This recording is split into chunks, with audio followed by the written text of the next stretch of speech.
بسم اللہ الرحمن الرحیم۔ تو دوستو آپ دیکھ رہے ہیں میرا چینل کتابی مسلم۔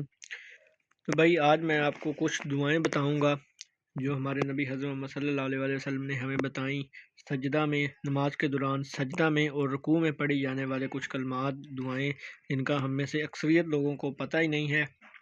تو شروع کرتے ہیں۔ صحیح بخاری حدیث نمبر ہے 794۔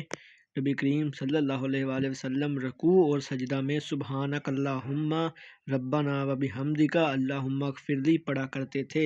یہ دعا ہے رکوع میں بھی پڑھنے کے لیے اور سجدہ میں بھی پڑھنے کے لیے۔ پھر آگے صحیح بخاری حدیث نمبر 799 ہے۔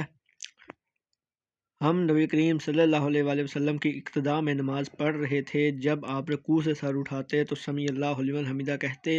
ایک شخص نے پیچھے سے کہا ربنا ولک الحمد حمدا کثیرا طیبا مبارکا فیہ۔ میں آپ کو عربی میں بھی دکھا دیتا ہوں۔ ربنا ولک الحمد حمدا کثیرا طیبا مبارکا فیہ۔ یہ کلمات پڑھے۔ آپ صلی اللہ علیہ وآلہ وسلم نے نماز سے فارغ ہو کر دریافت فرمایا کہ کس نے یہ کلمات کہے؟ اس شخص نے جواب دیا میں نے۔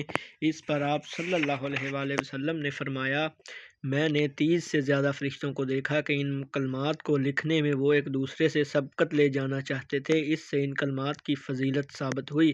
مطلب کہ ان کلمات کی فضیلت اتنی ہے کہ 30 سے زیادہ فرشتے چاہتے تھے کہ ان کلمات کو میں لکھوں، دوسرا کہتا تھا میں لکھوں۔ پھر آگے صحیح بخاری حدیث نمبر 817۔ اس میں بھی وہی جو آپ نے پیچھے حدیث پڑھی ہے۔ نبی کریم صلی اللہ علیہ وآلہ وسلم سجدہ اور رکوع میں اکثر یہ پڑھا کرتے تھے سبحانک اللہم ربنا و بحمدک اللہم اغفر لی۔